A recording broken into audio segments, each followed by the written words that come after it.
Hello, and thank you for joining us for the 2020 ASEAN-Korea Startup Week Online Challenge. I'll be your host today. I'm Jonathan Moore. Today is the first of a two-day event where we'll see a mix of startups from Korea and Southeast Asia pitched to a panel of judges. Before the pitches, we'll have a few opening remarks, and then we'll have a panel discussion about the Korean startup ecosystem.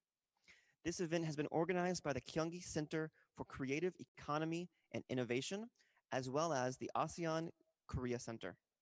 It's also supported by the Ministry of SMEs and Startups and the ASEAN Coordinating Committee on Micro and SMEs.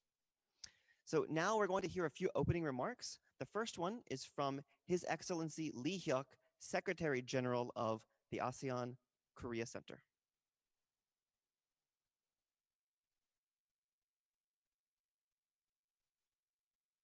경기창조경제혁신센터 신현삼 센터장님, 중소벤처기업부 노영석 글로벌 성장정책관님, 내외 기빈 여러분. 올해 세 번째로 개최되는 아세안 코리아 스타트업 윅 온라인 챌린지에 참여해 주신 한국과 아세안 10개국의 스타트업 기업인, 국내외 벤처 캐피탈 엑셀러레이터 분들께 깊은 감사의 말씀을 드립니다. 아울러 이번 행사를 함께 주최한 경기창조경제혁신센터와 중소벤처기업부 그리고 물심양면으로 협력해 주신 아세안 중소기업 조정위원회에도 진심으로 감사의 말씀을 드립니다. 아세안은 이미 글로벌 스타트업의 요람으로 부상하고 있습니다. 미국의 스타트업 정보 웹체인 CB 인사이트에 따르면 아세안은 이미 9개의 유니콘 기업을 보유하고 있습니다. 그랩, 고잭, 토코피디아, 헬루트, 오보, 부칼라팍, 트래블로카, 트랙스, 레볼루션, 크래프티드가 그들입니다. 또한 아세안 9개 유니콘의 기업 가치 총합은 465억 달러로서 한국에 있는 11개 유니콘 기업의 총합 300억 달러를 크게 상회하고 있습니다. 코로나19 상황으로 아세안에도 언택트 시대가 도래하면서 최근 아세안 스타트업으로의 투자가 급증하고 있습니다. 특히 전자상거래와 핀테크 분야의 투자가 급증하고 있습니다. 올해 2분기 아세안 스타트업에 투자된 금액은 27억 달러 규모로서 전년 동기 대비 91%나 증가했고 거래량 역시 184건으로 작년 같은 기간 대비 59% 증가했습니다. 한국 역시 포스트 코로나에 대비해서 비대면 분야 스타트업 육성을 위한 연구개발 예산을 증액하는 등 지원을 효율화, 확대화하고 있습니다. 이제 스타트업 분야는 다른 산업과는 달리 한국과 아세안이 보다 대등한 관계에서 협력을 지속할 수 있는 분야임을 의미한다고 할 수가 있습니다. 오늘과 내일 양일간 한국과 아세안의 전자상거래, 딥러닝, 핀테크 등 다양한 분야에서 유망한 스타트업 기업들의 국내외 투자자 분들을 대상으로 온라인 경연대회를 펼치게 됩니다. 심사를 통해서 성장이 기대되는 스타트업 4개사를 최종적으로 선정하고 시상할 예정입니다. 참여 기업들에게 많은 관심과 성원을 부탁을 드립니다. 코로나19로 인한 어려움 속에서 온라인으로 개최되는 이번 경연대회가 한국과 아세안 스타트업 협력을 증진시킬 수 있는 좋은 기회가 되기를 기대하여 마지 않습니다. 감사합니다.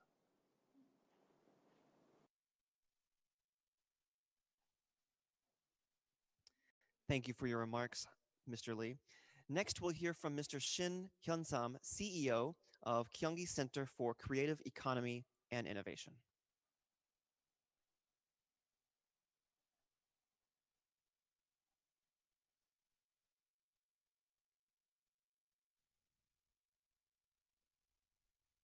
안녕하십니까. 경기창조경제혁신센터 센터장 신은삼입니다. 귀중한 시간을 내어 금일 한 아세안 스타트업 위크 온라인 챌린지에 참여해 주신 아세안 스타트업 관계자, 벤처 캐피탈 등 모든 분들께 진심으로 감사드립니다. 특히 시차에도 불구하고 오늘 심사를 위해 참여해 주신 경기센터 글로벌 펠로우 분들께도 깊이 감사드립니다. 아울러 이번 프로그램 준비에 물심양면으로 도와주신 중소벤처기업부 박영선 장관님과 한 아세안센터 이혁 사무총장님께도 깊이 감사드립니다. 경기 창조경제 혁신센터는 한국의 실리콘밸리로 불리는 경기도 판교에 위치한 혁신 창업과 스타트업의 성장을 지원하는 공공 엑셀러레이터로서 여러분들의 한국 시장 및 글로벌 진출의 든든한 동반자가 될 것입니다. 경기센터는 AI, 빅데이터, IoT 등 ICT 기반의 스타트업을 집중 지원 육성하는 기관으로 현재까지 약 500여 개의 유망 스타트업을 지원 육성하고 있습니다.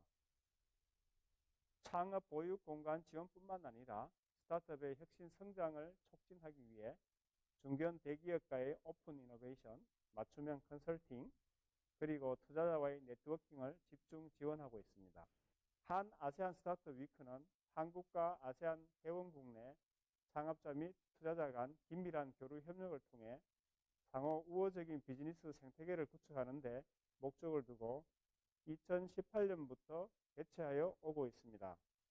특히 지난해 한 아세안 특별 정상회담을 계기로 양 근역 간 대표적 스타트업 교류 협력 플랫폼으로 자리매김하고 있으며 그 중요성도 매우 증가되고 있습니다. 본 프로그램에 선정된 각 국가별 스타트업계에는 한국의 혁신 창업 생태계 체험 기회를 제공하고 우수한 한국 기업과의 협력은 물론 글로벌 확장 기회를 제공하고 있습니다. 올해는 코로나 바이러스라는 전례가 없는 상황으로 온라인 비즈 매칭 상담회 및 챌린지라는 새로운 포맷을 통해 실질적인 성과를 도출하고자 노력하였습니다.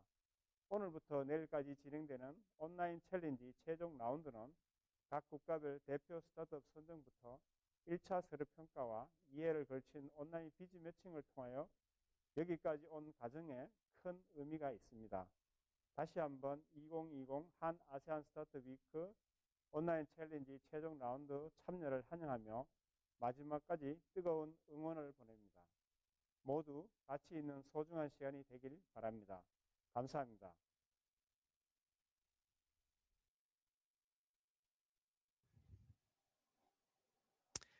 Thank you for the warm welcome, Mr. Shen. And finally, we'll hear a congratulatory remark from Mr. No Young-sok, Director General of the Global Growth Policy of Korea's Ministry of SMEs and Startups.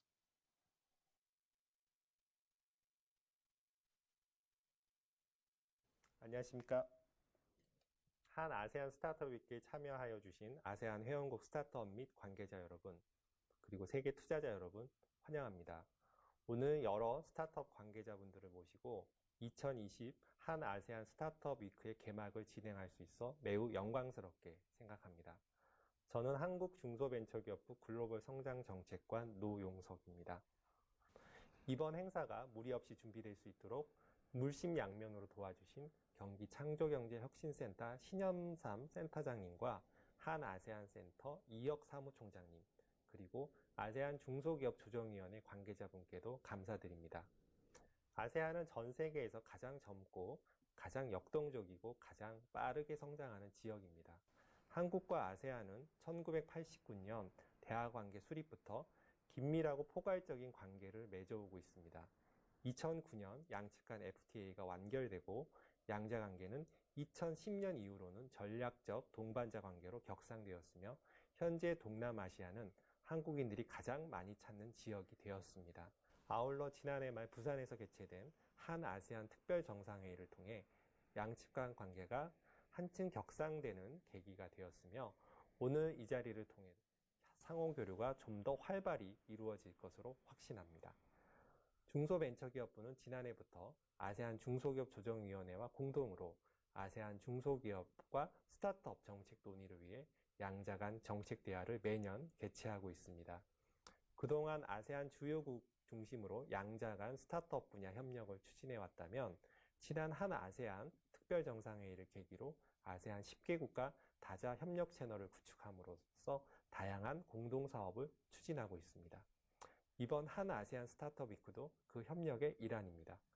중소벤처기업부는 한 아세안 스타트업 위크를 통해 각각 상이한 발전 단계에 있는 아세안 국가들의 스타트업 생태계 간 균형 발전과 더불어 각국의 스타트업이 한국의 역동성을 활용하여 혁신 성장을 이루는데 그 역할을 다할 것입니다. 이번 챌린지 데이를 통해 한 아세안 간 스타트업 파트너십이 좀 더 확고히 되기를 희망하며 아세안 스타트업이 한국을 발판 삼아 세계 시장에 진출하고 나아가 글로벌 유니콘 기업으로 성장하는 계기가 되길 바랍니다. 다시 한번 한 아세안 스타트업 위크에 참석하여 주신 한국과 아세안 스타트업 및 관계자분들께 감사드리고 빠른 시일 내에 코로나19가 종식되어 여러분들과 직접 만나 이야기를 나눌 수 있게 되길 희망합니다. 감사합니다.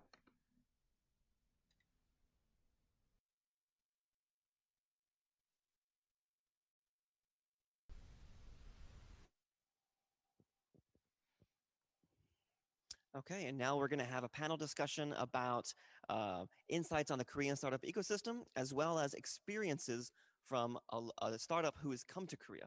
So let me introduce you to the panelists. We have Yoon Young-jun, CEO of Covent XL Partners. We have Jacek Brozda, Head of Ventures and New Business at Bayersdorf, and also co-founder of NX Accelerator.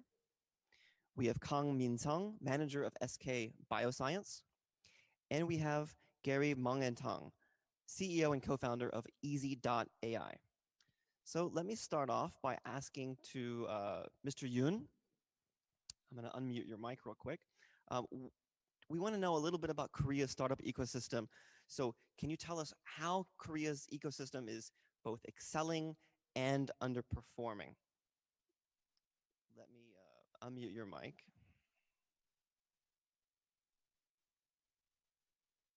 Okay, and you are okay to talk.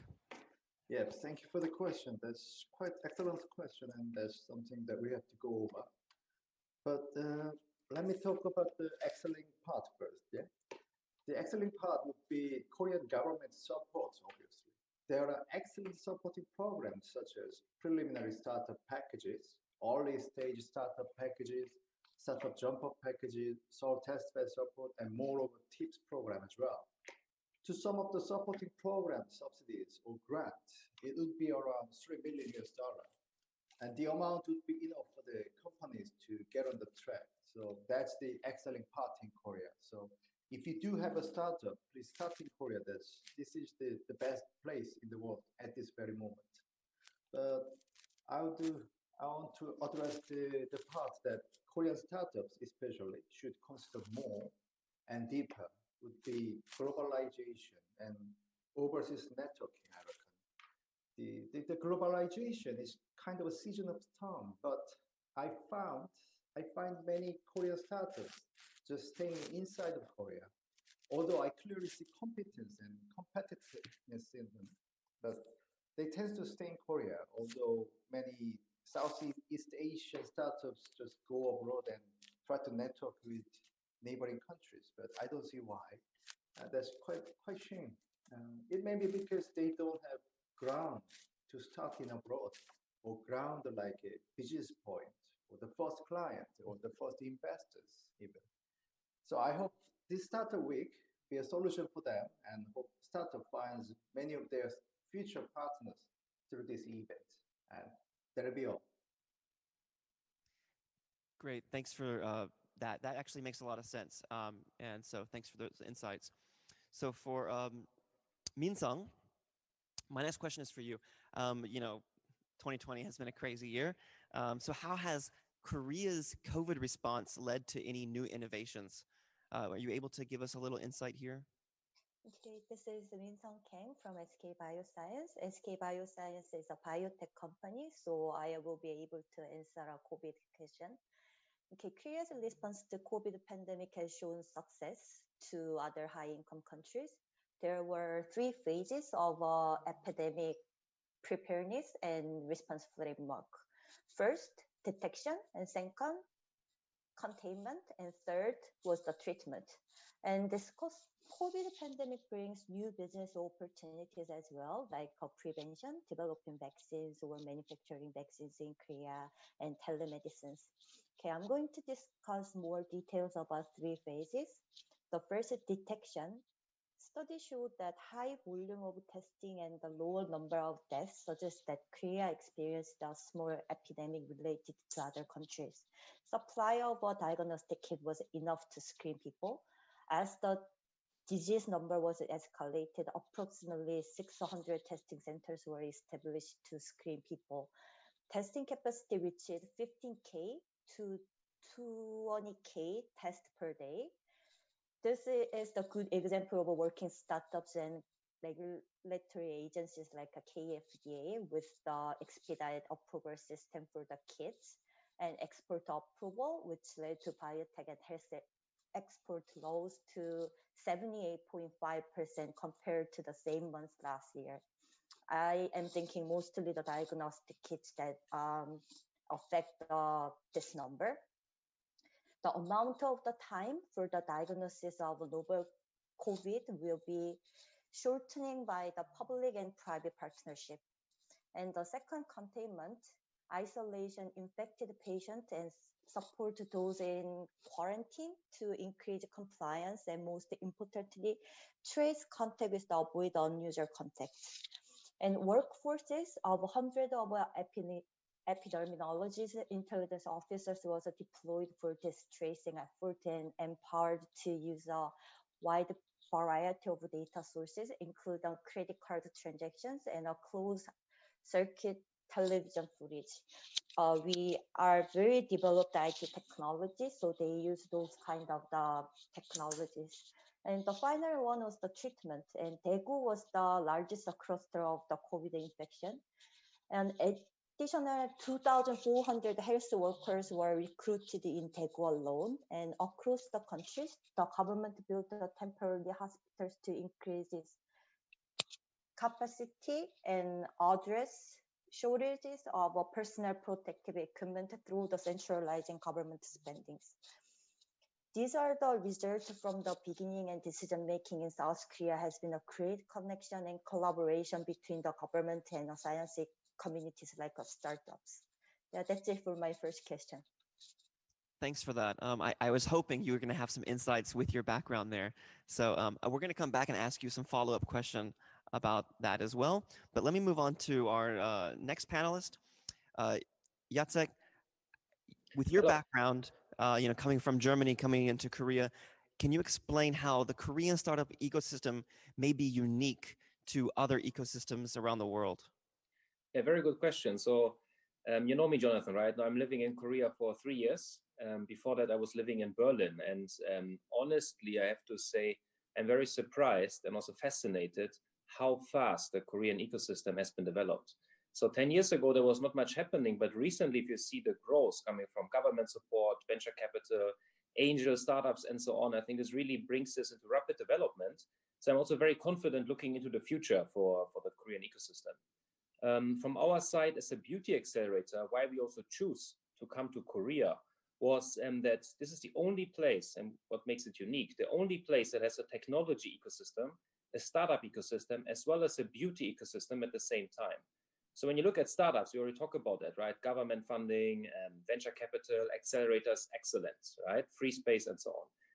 But also if we look at technology, right? I mean, Korea is one of the most high-tech advanced markets in the world. We have hardware, software, blockchain, AI, and so on, everything.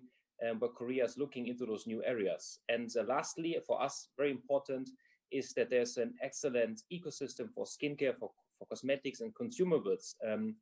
And I think having those three ecosystems at the same time, this is only in Korea. So we believe this was a unique opportunity, and that's why we choose also to start our accelerator in Korea.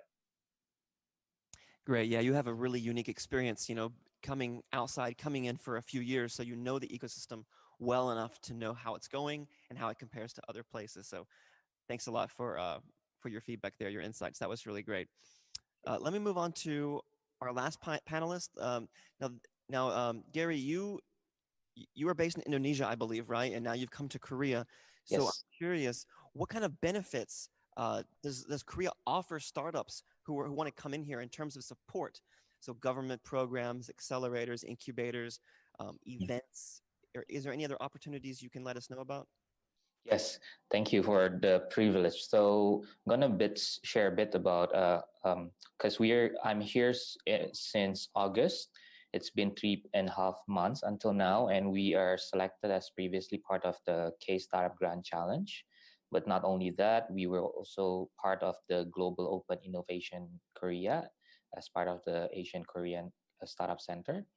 and we are also part of one of the featured foreign startups in the KCOM Up. So for us, it's three of the largest event here, and I learned a lot here.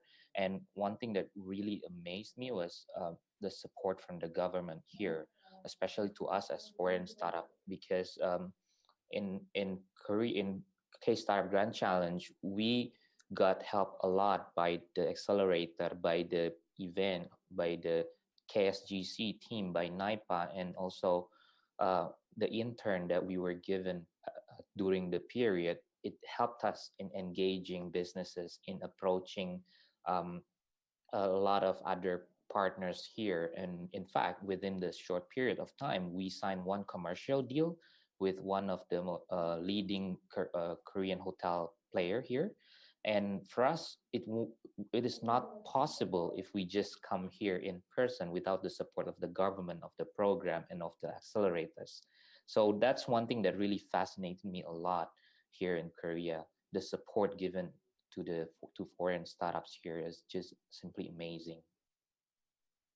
That's great that you mentioned the K Startup Grand Challenge. I know at least two of the other judges in this room have been involved with that event. So Yes. it's good that you mentioned them. Okay, cool. Let me go back up to Youngjun to ask a second question for you. If you can discuss a few, for people who don't know, if you can talk a little bit about some famous Korean startups, any unicorns or any famous trends that are happening in Korea. I see. If I share some case studies, and not case studies, just discuss a few Korean startups. There are many companies, but I would go for one of the infamous company called Blue Hole, and they develop the Battleground, which is a kind of game. It's worldwide known, and also there's Polar Abyss, that's they're developer of Black Digit, which is quite famous in Europe. And I also would like to mention Big Hit Entertainment, who manages BTS, which who knows everyone knows BTS. And although some see the companies that I mentioned is not it's not so to be called startups. I admit that some of them started with some abundant amount of capital, but they started as a startup in Korea, and they all had benefits from venture capital in Korea, and some of them had the benefits from accelerators as well. And these are game or entertainment industry companies which win around 20% of annual venture investment in Korea 5 or 6 years ago. But nowadays, 27% of venture investment goes into biotech or pharmaceutical in Korea, and about 26% allocated into ICT service industries, such as service platform. So I guess in 5 to 10 years of time, we'll see the fruits of the investments as we see BTS of the entertainment industry. And if I could share some insight about the companies that I mentioned before, one thing in common of the examples is that they all had solid base technology or skill sets when they started the company. It does not matter whether their product or service meet customer needs at that time, but they all had capability to realize what seems to be right for the market when they see the market needs. So what I see in these cases is that the startup should have resources. The resources can be a good decision making, knowledge, technique, work opportunity, and capital.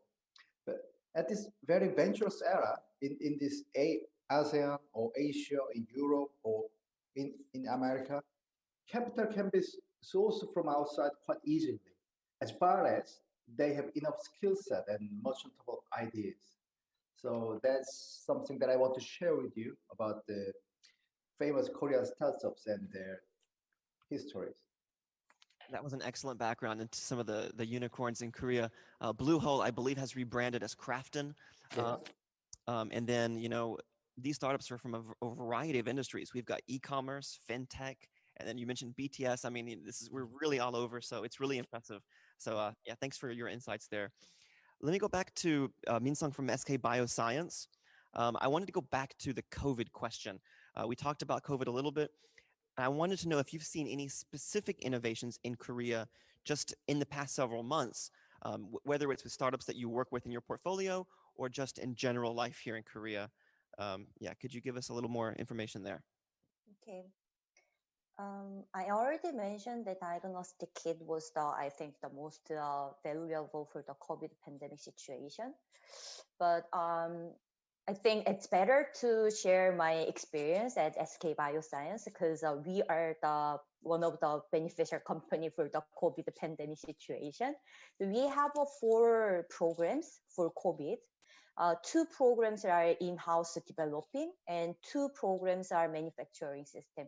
As Youngjun mentioned earlier, that when you have a chance, you need to have a capability of executing that business because we do have a manufacturing facility and we do have experience in manufacturing and we have resources and technology that gives us to bring these opportunities because we already have a commercialized flu vaccines. So we have a manufacturing facility in Andong and we have all of the resources there and we have a technology there. But the technologies are a little different that we are manufacturing for the AstraZeneca and the Novavax. But we have plenty of resources that helps us to like manufacturing that the AstraZeneca and Novavax is the vaccine. And also we have 2 in-house vaccine development, and one is funded by government, and the other one is funded by Bill Gates and Melinda Foundation. We also have a network with the Bill Gates and Melinda for the other pipelines that could make us to have another funding from them. So we make sure to keep the network and the technology as well. I think that's it for my second question. Okay, thanks for that. Appreciate it. I'm going to go back to Jacek now. Also in line with the COVID kind of question aligning there, have any of your teams, I know you have, I think, 5 or 6 teams that you invest in every year or two in beauty tech. If you could let us know, have any of your teams pivoted due to COVID? Because we know we've seen lots of startups, have to pivot or change their items or their business models or what have you. Let us know a little bit about the startups in your portfolio. Sure, yeah. I mean, definitely. I think COVID impacted everyone, right? Every industry, including skincare, also Nivea, our business.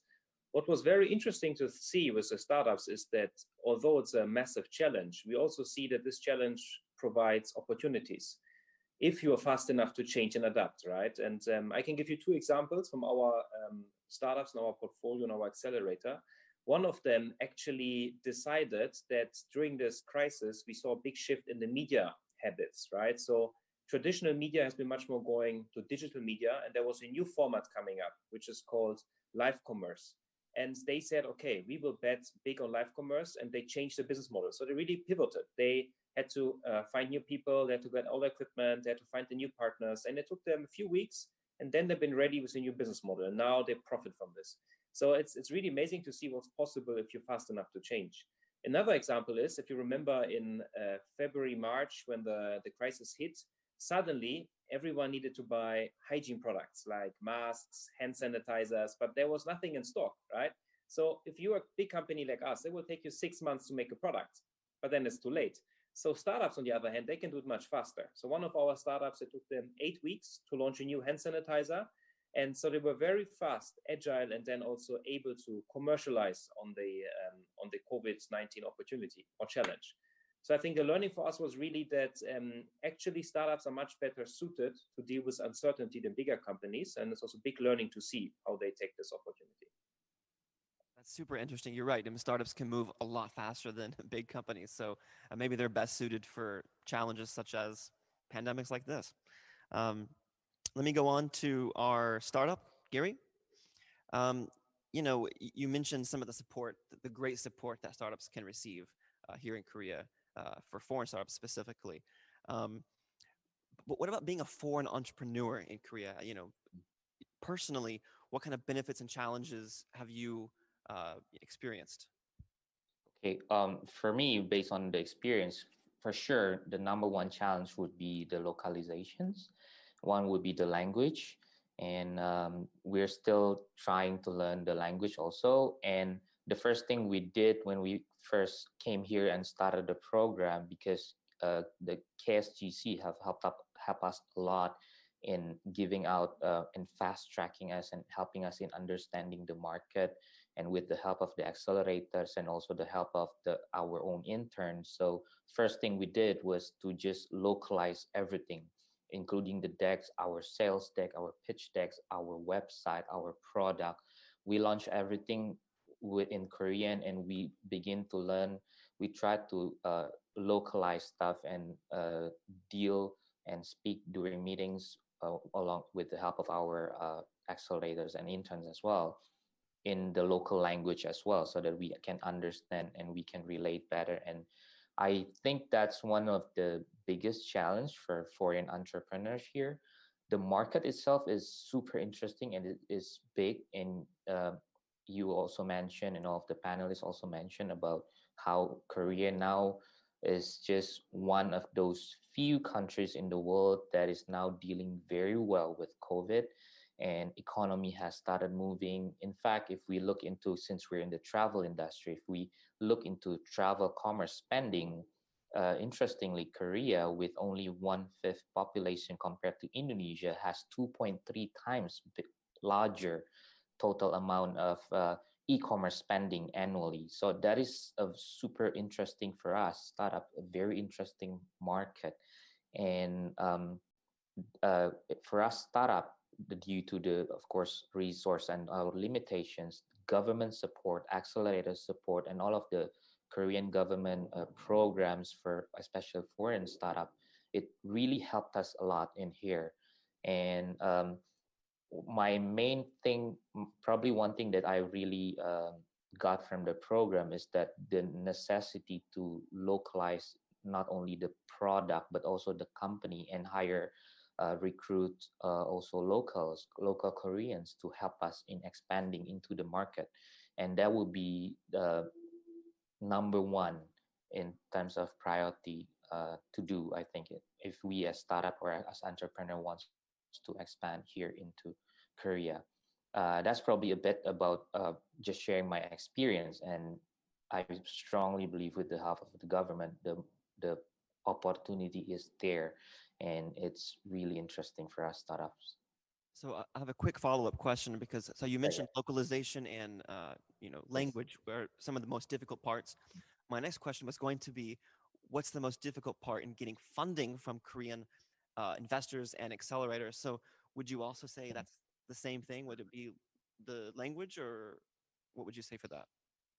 Yes, I think this is just some insights that I got from my couple of months here, and I'm still lacking some time here. But I see that in order to get funded by local venture or investor here, we need to be present here and meet the investors in person as well. So number one would be to be present here in the market. And I know some of my fellow startups who are managing to get funded once they also move or shift their HQ here also in Korea. So I think that's one major thing. And for me specifically, for a Southeast Asia startup, there are a couple also other Korean VCs who are active in Southeast Asia, and this really boosted our credibility as well by having our presence here in Korea as well as in Southeast Asia. So I think number one would be that in order to get funded here, you need to be present here. You need to have a solid business model also that can cater to the local needs and market, and of course set up the physical business here, hire some locals as well. And that's the major thing I think would be the very first key thing to do. It sounds like you're saying being relevant to the market, obviously, having those connections or resources here, and then of course the language. Yes. Yeah, okay, sounds great. Thanks for that. My next question is actually for both Youngjun at Covent Excel and Minsung at SK Bioscience. We'll go with Youngjun first. but the question's for both of you. What's the most important thing you consider when investing in a foreign startup?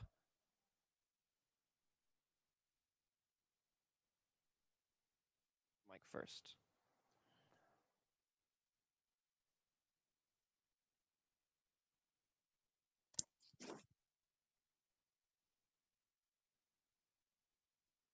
You muted yourself again.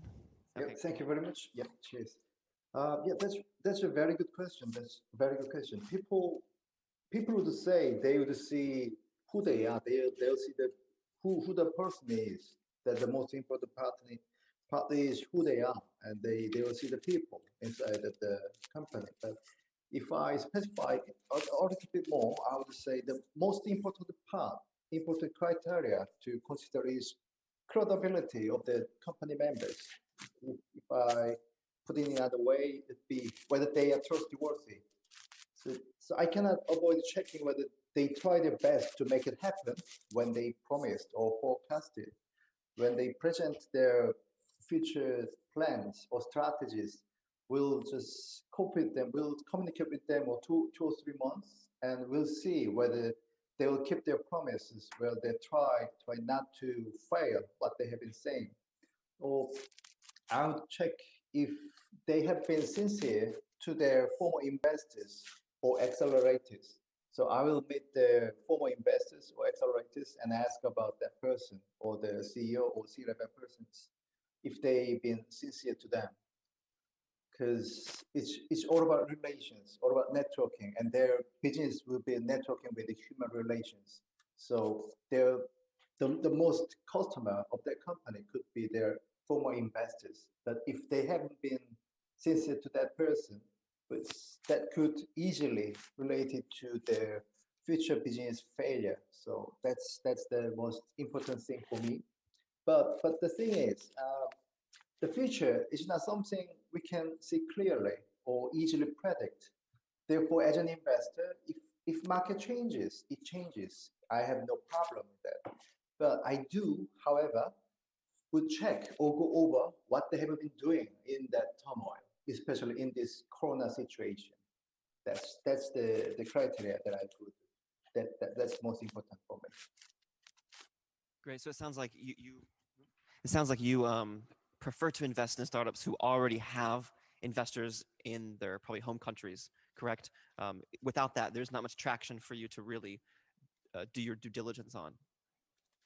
Well, that could be a case, but we are looking into one of the Indonesian startups who have never had the investment before. But it's more usually we try to tend to go in series B or C. So that's kind of baseline for me. Got it. Thank you very much. And I'm going to ask the same question to Min-sung. So let me unmute your mic right now. And again, the question is, what's the most important thing you consider if investing in a foreign startup? Honestly, we see everything.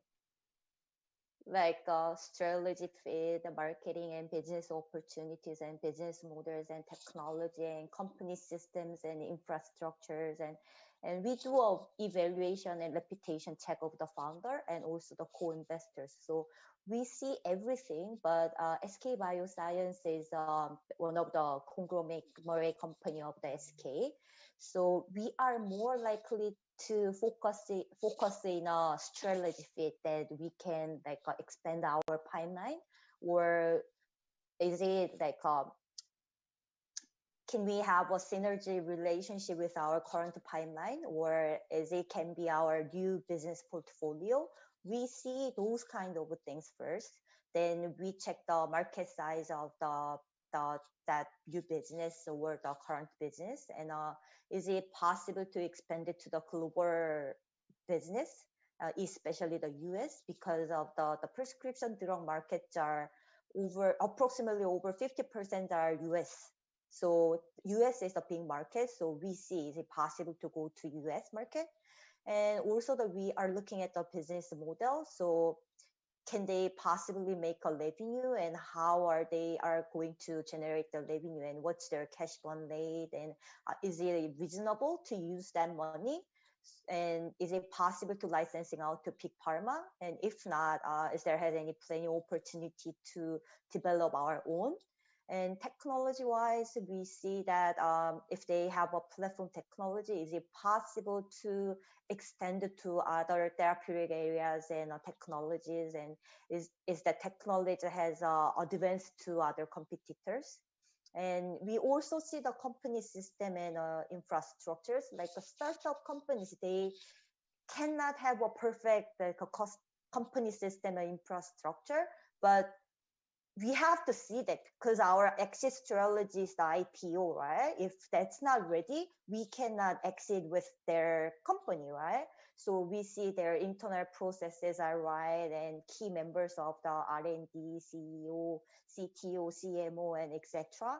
And we also check the evaluation and reputation check of the founder. Is the founder is only doing this job? Because some of the CEO, they have a lot of board members, and the CEO is working at this company and company B and company C. So if they are not spending all of the time in one company, there is it's gonna be another risk factor because he's not putting his own time to one company, right? So we check those kind of things, and we also check the co-investors. So we can have a reputation check between the co-investors. So yeah, this is our categories and checklist for the investment. So it sounds like you treat the foreign investors just like you would the Korean ones as well. I mean, the startups, as far as looking at everything, evaluating every aspect. Yeah, we have to look at everything. Of course, you have to. So we did have a few more questions, but we have to actually skip those. I'm sorry to the panelists. We have to keep moving on because of time. So what we're going to do, thanks first of all to everyone on the panel for all your insights. That was really interesting. And I think it's probably interesting to all of the audience as well, that they learned a lot about the startup ecosystem here in Korea. So now we're going to take a short 30-second break before introducing our judges. So while you wait, we have a video prepared.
Okay, sorry for that quick little delay there, but we're back. And before we start, we'd like to introduce our judges who are joining us from all around the world, literally.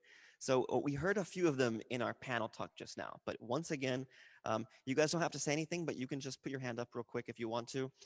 We have Jacek Brozda, Head of Ventures at New Business at Bayersdorf and co-founder of NX Accelerator. We have Louis Diesel, APAC Director of Startup Junkie. Taki Lee, Director of CNT Tech. Kang Min-sung, Manager of SK Bioscience. Paul Griffiths, COFO of Consilience Ventures. Paul Myers, Coach and Strategic Advisor. Dean Chang, partner at Deloitte. Babak Kia, faculty member at Boston University's College of Engineering. Alfredo Coppola, co-CEO of US Market Access Center. And Andrew Kim, CSO of Suprema. Okay, so that's all the judges who are joining us. There's 10 of them. And FYI, our Q&A session is limited to 5 minutes for each startup. So if the Q&A goes after 5 minutes, we'll mute the mics and we'll move on to the next pitch. We also have 2 sessions today. After the first session, we'll have a short 10-minute break. So without further ado, let's begin the 2020 ASEAN-Korea Startup Week Online Challenge. Our first team to pitch, we're getting ready right now, and that is Optimus. Optimus provides an integrated digital advertising solution, exciting the digital industry locally and remotely. We'll hear from Optimus soon.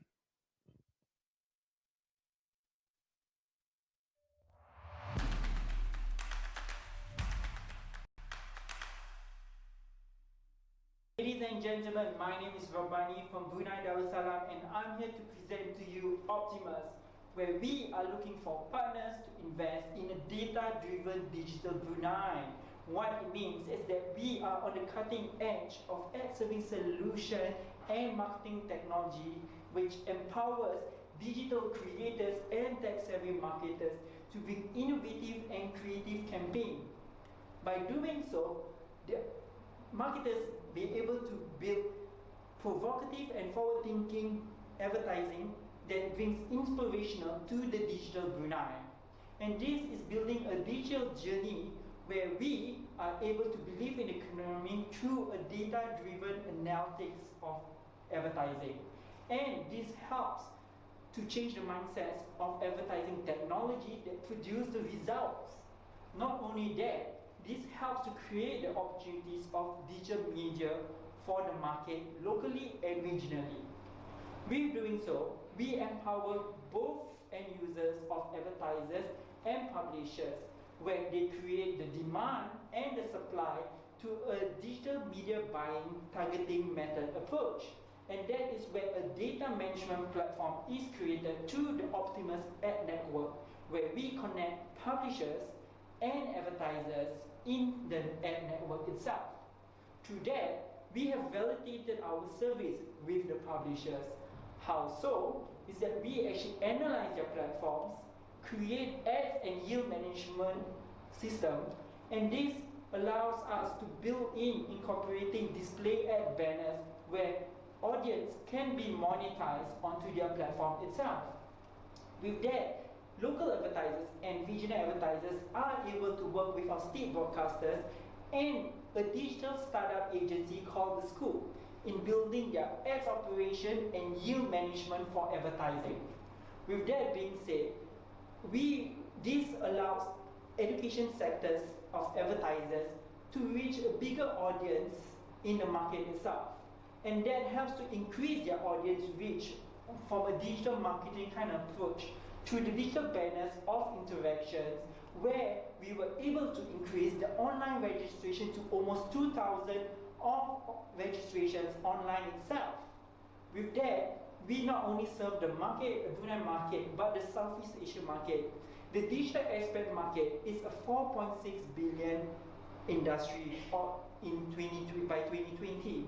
That is a 3.7 year-on-year growth till 2025. How so? Is that our population itself may be small in Brunei of 400,000, but 95% of us are internet users.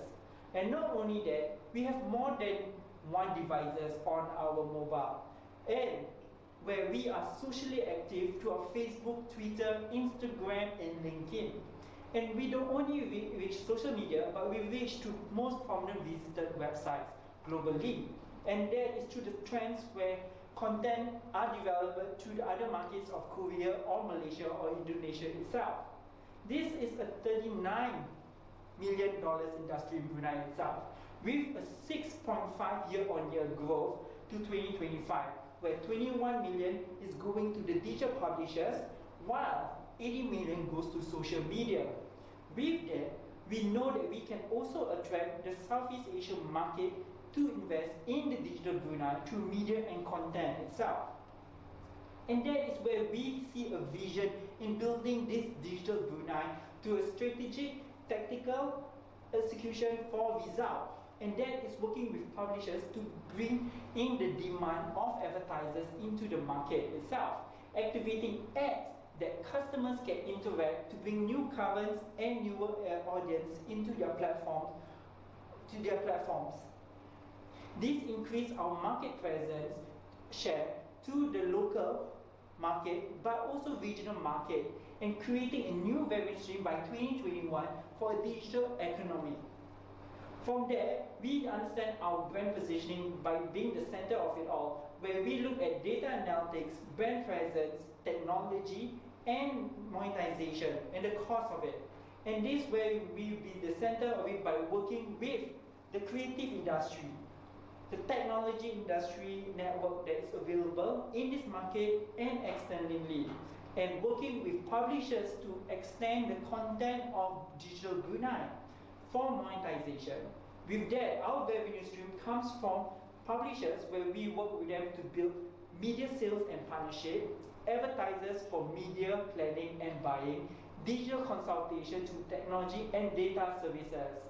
And with our 3-year sales projection, we're looking at 1.1 million by 2022 itself. With that, our market strategy is to build a pool of talent in Brunei itself through digital media, ads operations, and data analytics. By doing so, we are able to create more content for interest with agencies and technology network into the market for growth. That is expanding it locally to our talent and to the medium and content are developed in Brunei, where they want to be associated to a digital Brunei itself. From there, I emphasize that we are looking for investors into Brunei, where you believe in the digital economy, able to change the mindsets of advertising technology, and create the opportunity with Optimus for Brunei itself. Thank you very much, and I hope to hear from you.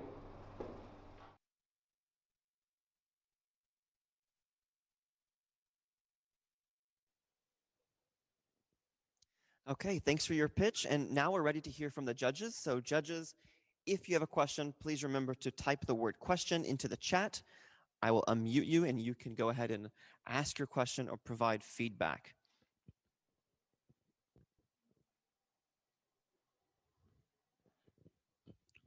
Not everyone at once now. Okay, Dean, I'm gonna unmute you. Go ahead and speak. Hi, so can I know more about your competitions? Because it seems like you are not only doing business in your home country, and you are also looking for expansion in other countries. And do you know about your competitor and what's your advantage?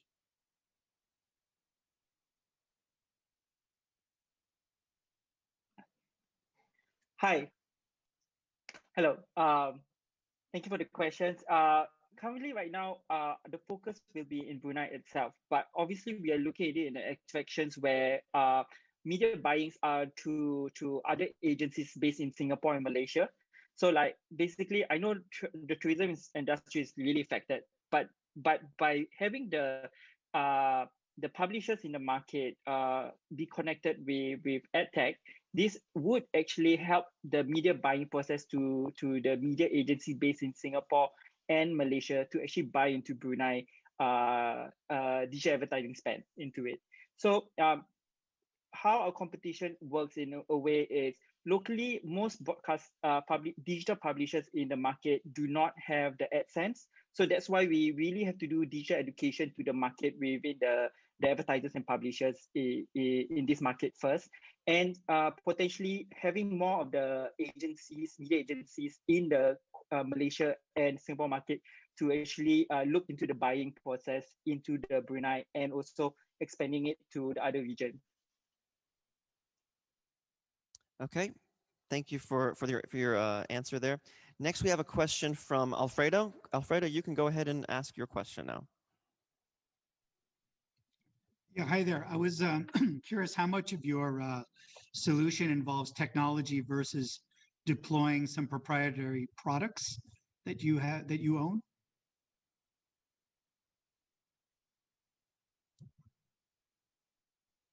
Sorry, can you repeat your question? I missed it out.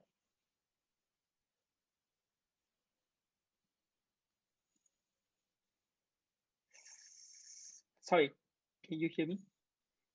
Yeah, I was on mute. Sorry.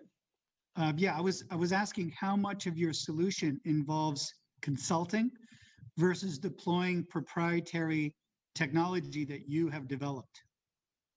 Well, I think 80% of our time is doing consulting because of that. It really requires our market to do education.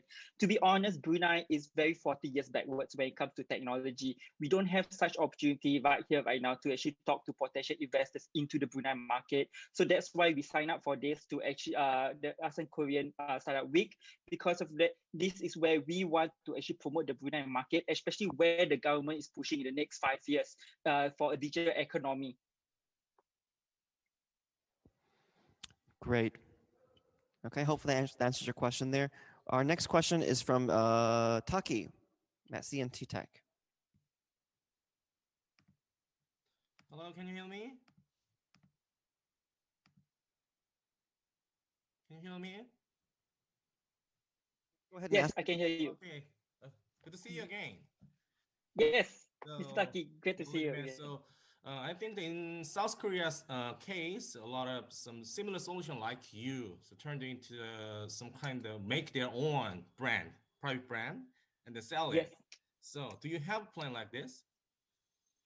Yeah, so that right now we're focusing on the introducing advertising technology, but we definitely want to go into a media agency side where we can actually produce obviously the media side. Because of it, there's a lot of creative designers in the market, but they don't have a channel to actually produce their work a lot.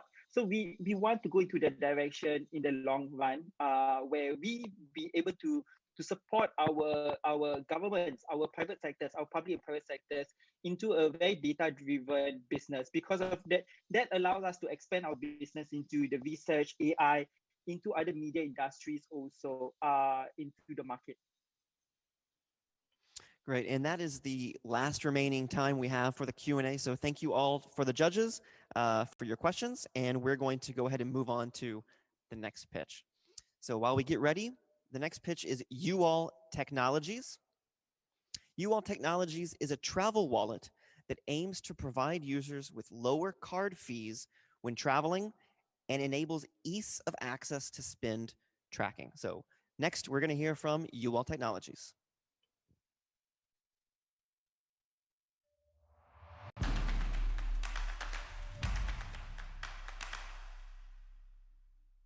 My name is Howie, and today I'll be giving a pitch on UAll.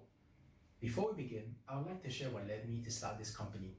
I'm a frequent and budget-conscious traveler, so when traveling, I'd actively keep track and categorize my spending.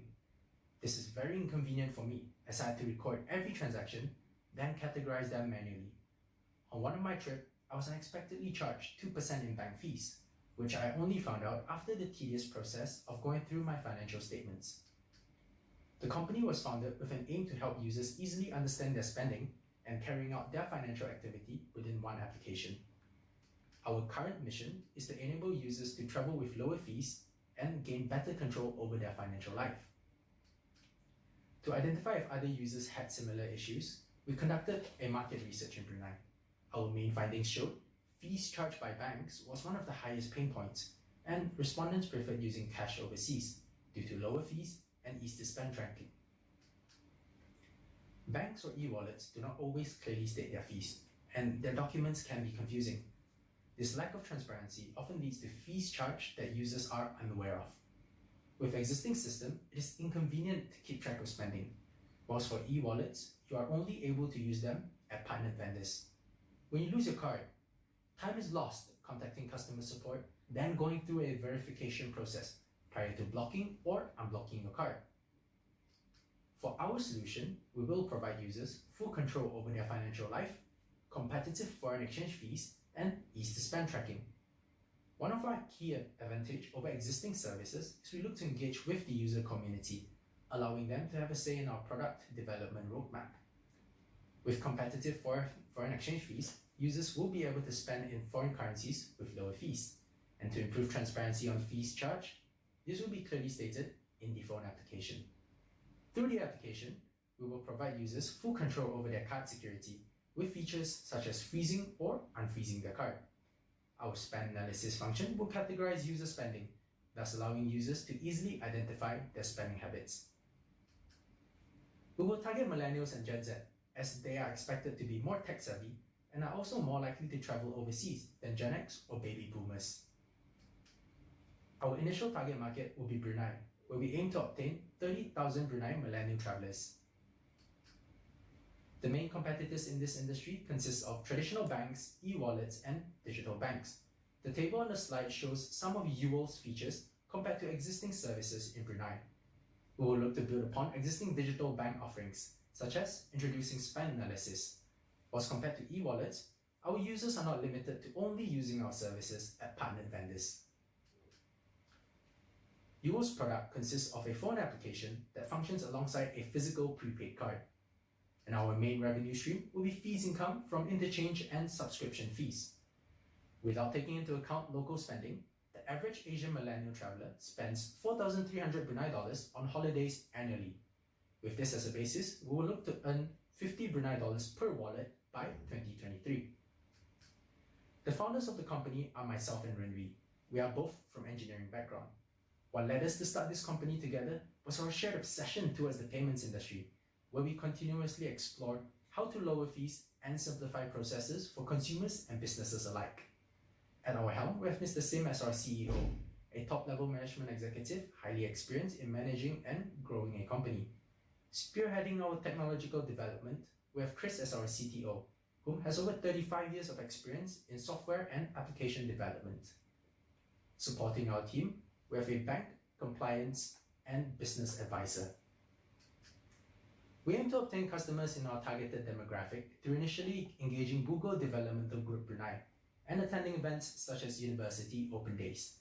We will look to increase our customer base through word of mouth by early adopters and actively engaging with the user community through social media and online forums. For this round of funding, we are looking to raise 250,000 Brunei dollars to build our team and product. Thus far, we have conducted a market research to identify user pain points, created a prototype of our application to carry out user testing, where we obtained critical feedback that will be instrumental towards developing our minimum viable product. Up next, we will be looking to add on to our team and form partnerships with payment processors and card issuers. So to conclude, our main aim is to not only provide a basic e-wallet payment service, but a form of lifestyle application that allows users to gain better control and understanding of their money. Thank you.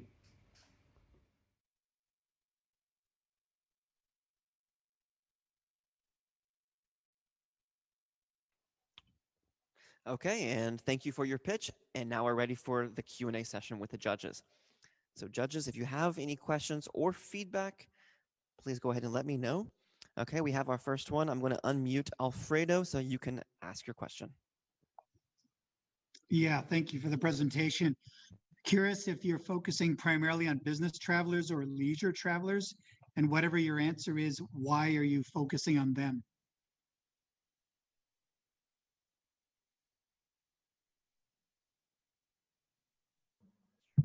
Hi, yeah.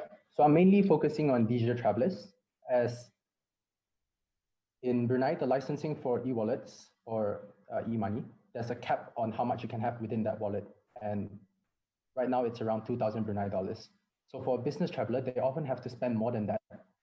They can expense their hotel stays, the taxi, but whereas for a leisure spender, they will often spend less than what a business traveler can have. Cool, thank you. All right, next is Dean. I'm going to unmute you and you can go ahead and ask your question. Hi, can I know more about, because you are studying the business in your home country, and can I know about the market size, about your estimation, how much of the revenue can generate from your home country? And if you have any of the plan to go to overseas to expand your business. Yeah, so currently Brunei, the millennials and Gen Z market is around 200,000 people. And we aim to obtain 100,000 of those as our customers. The overall tourism spending from Brunei, so going outwards of Brunei, is 900 million Brunei dollars last year. So from this, we had a rough ballpark of how much customers usually spend overseas. Now, there are plans to expand outside of Brunei, but for now, we are just looking at Brunei's market.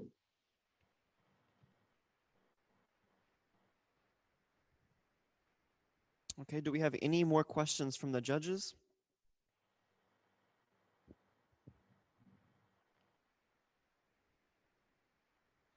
Okay, I think that finishes the Q&A session for this one. So thanks again to the judges, and thanks again to UL Technologies for your pitch. Thank you. Now we're going to hear from CodingGate Technology. CodingGate creates solutions to help businesses in Cambodia streamline their operations, save costs, and innovate for growth and prosperity. So next, you're going to hear from CodingGate Technology.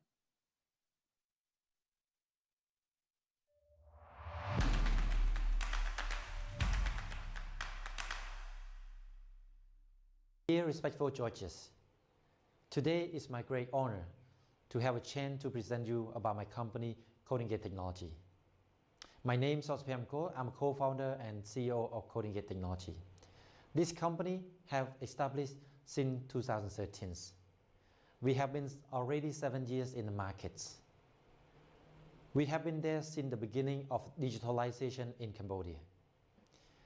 We invest in this crucial change of the Cambodian digital ecosystem every day with our innovational spirits and tenacity. We have been playing a key role in designing the solutions for the markets. We're thrilled to empower the emerging digital generation in Cambodia to make change easier to understand and even more important, accessible. Therefore, increasing the well-being, the economic environments, and society in awareness of the future ecological challenges. We have grown from a group of developers without laptops into the global award winner, full service company with the unremitting attempt for excellence. The technology that we focus and helping set up the strong digital foundation for the business, such as ERP, custom web and mobile applications, web design, the great UX and UI experience that making the business can be interacting all stakeholders across the business so that their business can be scaled up a year ahead. We also going beyond of that. We believe that the technology that we build for the customer is very well established. A good technology, highly secure, highly accessible, but sometimes our client having challenges in pushing their technology into market. And that's the time that based on the talent that we have, we also establishing one venture called MediaGate. They're providing digital marketing services, graphic design, media productions that helping the customer, the client to bring their technology into the market with the effective way and also cost effective. The world is about digital, how they can promote it, how they can bring their technology, bring their service to the market is very important. So that's why for us, not just only developing a great technology, but we also helping business to find the best part, bringing their technology into market through digital media. Beyond providing services to company, CodingGate putting heavily invested in social innovation projects that bringing great impact for Cambodia. Solcrum is one of our venture that investing heavily to creating the digital health that letting Cambodian people to receiving a good content and also can easily finding the healthcare related information in one platform. We all responsible for our futures. We talk about the future a lot. So let's talk about the future mean that we accepting our responsibility today. Thank you very much.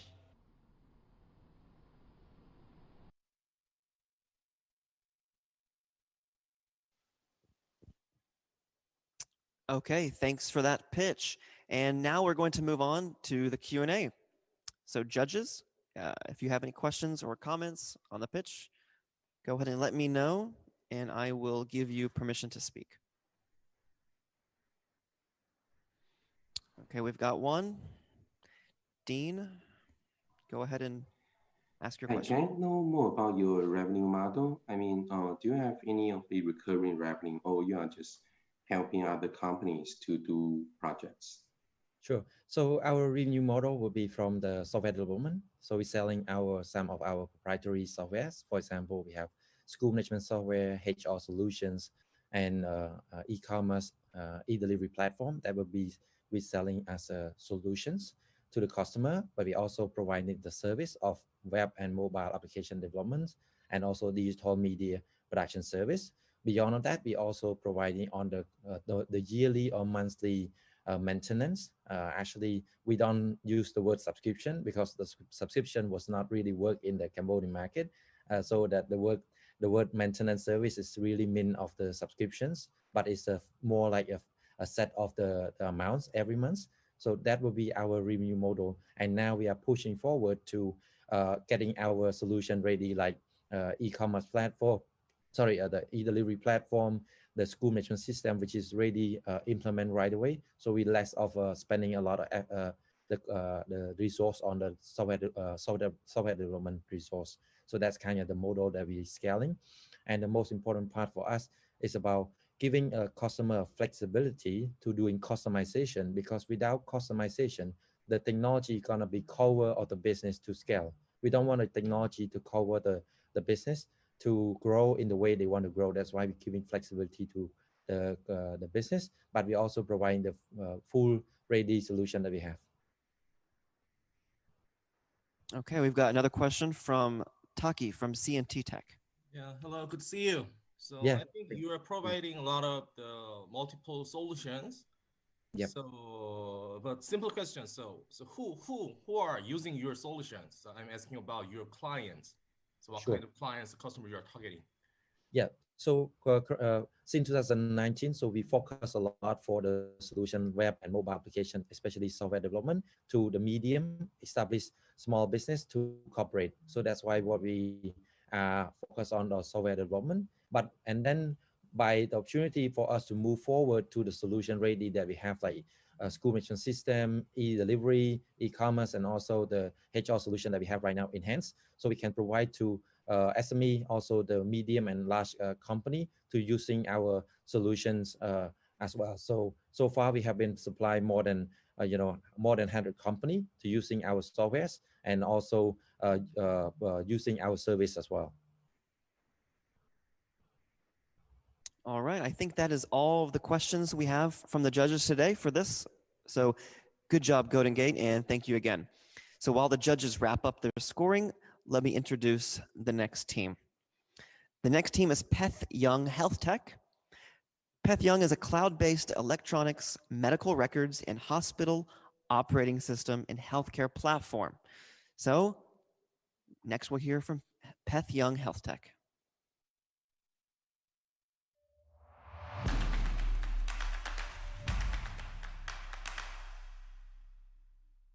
Hi everyone, I'm Suchit Bin, co-founder and business operation advisor of Peth Young by First Woman Tech Asia. Have you ever been sick so far? For sure, everyone have experienced sickness. A million of Cambodian people, they got sick.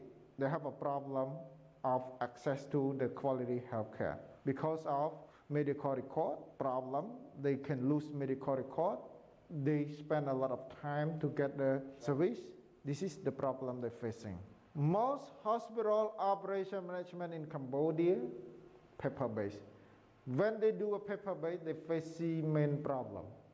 Lose medical record, low productivity of hospital operation, and cost expense is very high. To address the three problems, Peth Young, we come up with the cloud-based solution to address the main three problems is to secure patient data within the hospital operation management, provide the solution of increased productivity in the hospital operation, and the last one, to support the increased revenue of hospital. But we are different from the other solution. We are cloud-based platform.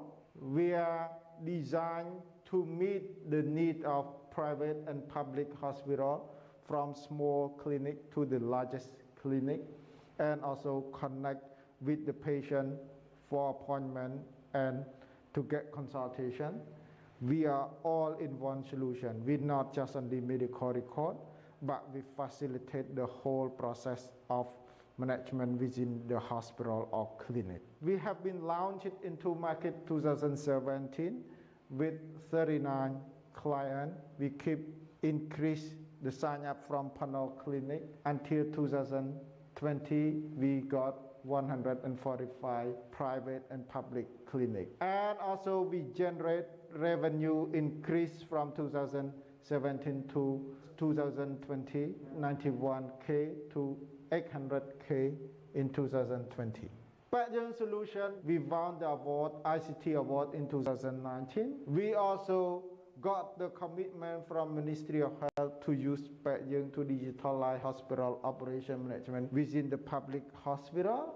This year, we also won the second place of Silaptech Cambodia 2020. We were top 3 nominee for International Accelerate Program 2030 that funded by UN. Cambodia market size for healthcare and enterprise solution for hospital operation management is 29 billion per year of expense. For us, we aim to get 55 million per year, and that is approximately 0.55% of service that we offer to the panel clinic and healthcare market in Cambodia. We have 4 revenue model: installation and training.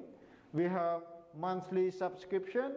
We have e-health card for the end user. We have a transaction commission from end user. But the cloud-based platform, we are different from the other. We are localized. We are specialized in healthcare. We are all in one solution, while the other, they are lack of this gap. Our future roadmap, we are the cloud operation for enterprise hospital, and also we will connect with the healthcare marketplace that we call e-health application, e-health app. This is our operation management team. We have our co-founder and CEO, Ms. Lim Sang. She's experienced 15 years. The last 10 years, she get involved in the healthcare sector. We have business analysis manager, Mr. Hanafi. He have experience within the healthcare sector and implement more than 100 projects. And myself, co-founder and advisor, I have 15 years of experience in operation management and support more than 100 hospitals to go digital. And we have software engineering lead 3 people. We have Mr. Pala, Mr. Ping, Ms. Kanyara. Thank you for your attention.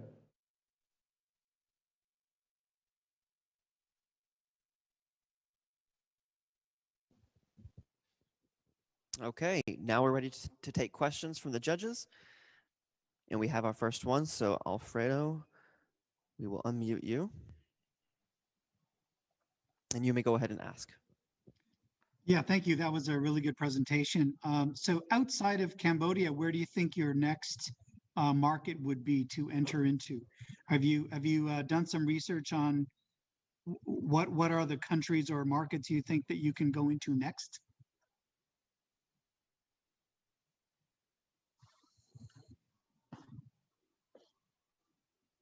Young, can you hear that, the question?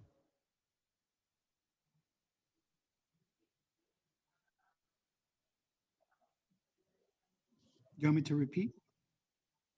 Startup did not hear the question. Peth Young, are you able to speak right now? Yes, I can hear the question. Yes, actually for us, we besides just Cambodia and then we look in the Mekong region. Yeah, I can hear the question. Can you hear me?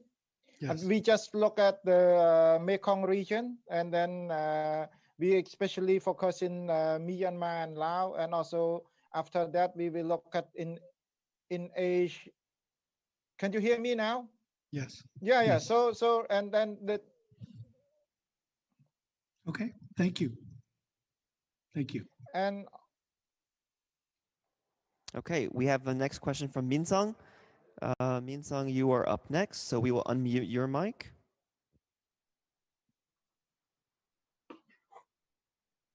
Hi, can you hear me? Yes, I can hear you. It was a great presentation, and I saw your customer has been increasing in 18, 19, and 20. But I'm wondering 19 to 20, there are only 300 customers who are increasing, but the revenue was doubled. Any reason for that? Yeah. Actually, our customer.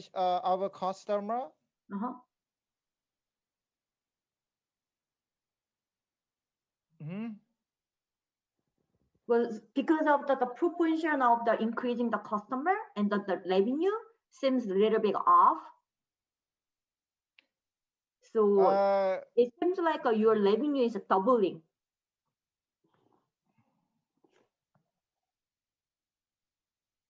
Yes, we will increase the number of the customer, and then we also increase the revenue, but we just shift a little bit of a revenue stream or revenue model.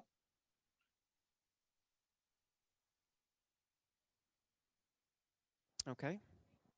Are there any other questions from the judges? We'll take them now. So I'll give a few seconds to check. Yes, I can answer the question. Is we increase the revenue, but we also change the business revenue model, and then from pure installation go to the model onboard online installation and subscription, monthly subscription. Great. Thanks for your answer, and thanks for your pitch, Peth Young. We'll give a few seconds for the judges to wrap up the scoring while we go ahead and introduce the next team. Thank you. The next team, in the last one before our break, is J1 Technology.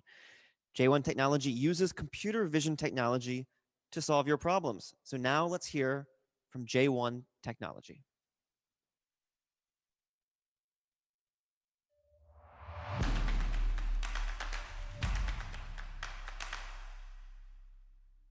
Hi guys, we are J1 Technology, a startup that originated in Indonesia, and let me tell you about my story. That's me, I'm a founder in this team.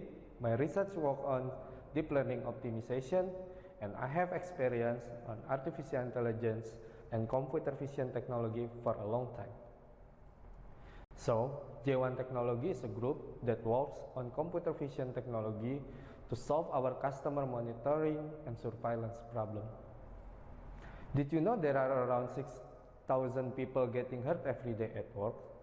Meanwhile, in Indonesia, the total number of accidents reached 150,000 in 2018, and the number keep increase for every year. Then the question is, why is that happen? There are 4 points that we should be aware. The first one is the discipline and the proper use of personal protective equipment, and identify the risk potential, the impact of accidents, and work efficiency. So, for building construction company who has a problem about safety issue, we design a system that can detect the workers who doesn't wear PPE properly. And this is what our products look like. Our system is web-based application where we have real-time monitoring page where user can access from their device to see what's going on at site in the real time. And this is our report system.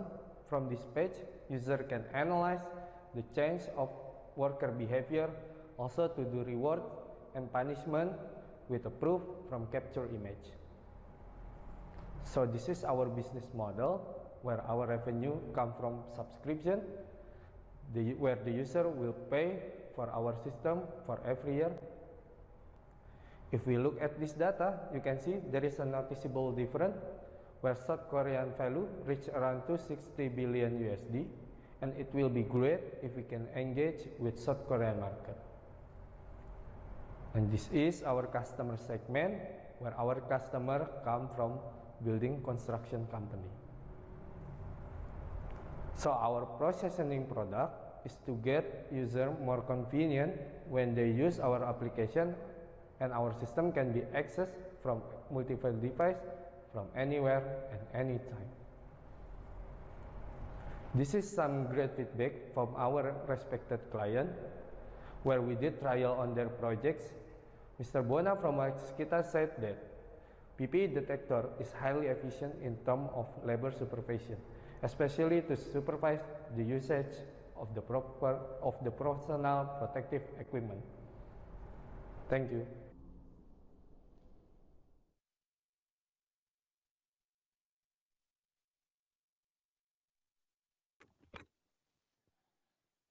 Okay, thank you, J1 Technology. And now we're ready to hear from the judges. The judges, if you have any questions, please let me know. All right, we have our first one from Dean. I will unmute you in just a moment. Hi, this is a very nice presentation and amazing technology. So I want to know more about your, because it seems like you are a software company, and about your surveillance camera. Is there any of the specific spec that would be needed, or any type of surveillance camera will work for your software? For our system, we also provide some specific camera, but we can use if they have already some IP camera, so it's really flexible. So for the accuracy, it depends on our model, not based on their camera. Okay. Our next question comes from Alfredo. And Alfredo, I will go ahead and unmute you. Yeah, thank you. That was a really good presentation. So you say you want to enter South Korea market. Have you analyzed the competition there? What kind of competition will you face in Korea? I have researched for some of Korea market, but I didn't find about the competitor. So first I researched about the size of their market, and from the presentation it shows that the value is noticeable different from Indonesian market. Okay, thank you.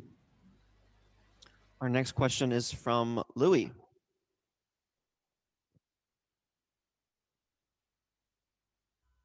Oh yeah, good presentation. Thanks, by the way. One suggestion first before the question is for you to look up the company called Nota, N-O-T-A, and then the question, it's another solution similar to yours in Korea.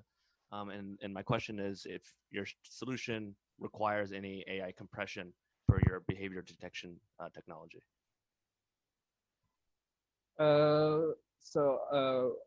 We have trial our system on 3 projects for at this year, and it shows that the worker seems to be more awareness about their safety because they have feel about they monitor by a system, not by human. So it's run for 24 hours and it changed their behavior.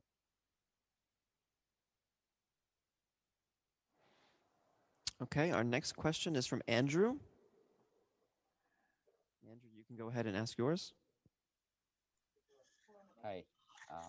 Does your algorithm only detect where the person wears a helmet or not, or any other behavior analysis is included?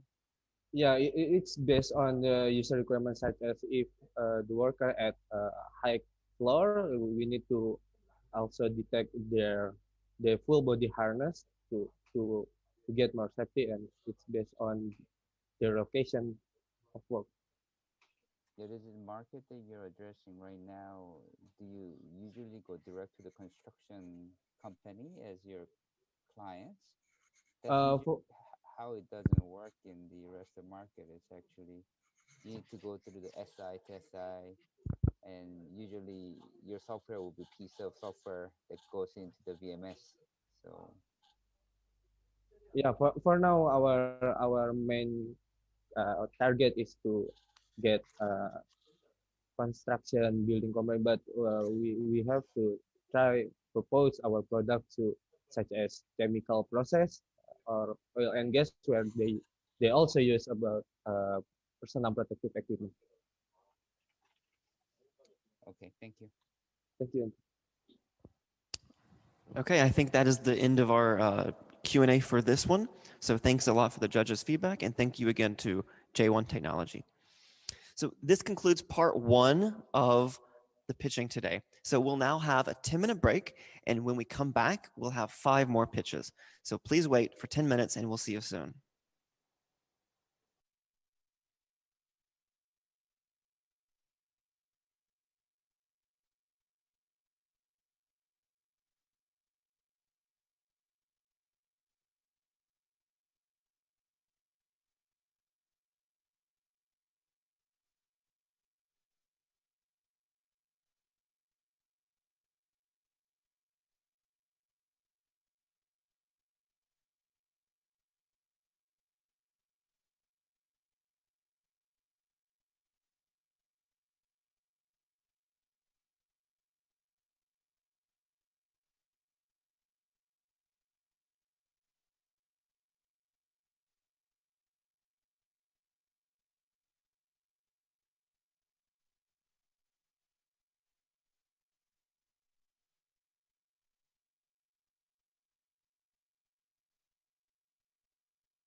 And we're back from our break and ready to start part 2 of our pitches. We hope you enjoyed the first 5, and now we have 5 more ready to go. So let's not waste any time and go straight to the pitches. Our 6th team today is DocLink Indonesia. DocLink is a mobile healthcare app that offers healthcare service in order to improve quality of life in rural areas. So without further ado, here is DocLink Indonesia.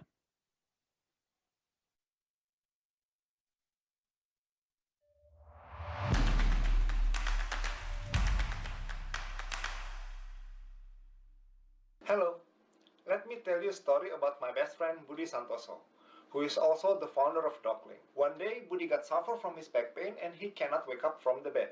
His wife tried to find help, but she cannot reach any doctor.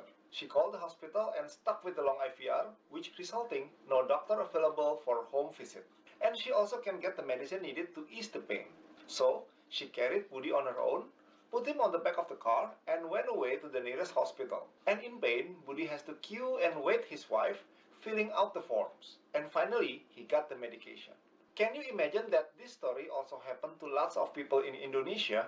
There are many people who are not as fortunate as Budi to get easy access to health services. And from that experience, the story of our journey began. My name is Dionio Barata, co-founder of DocLink, and we are trying to solve this problem by providing solutions that we believe can help lots of people by providing simple, easy, and in most convenient way to access health services in Indonesia.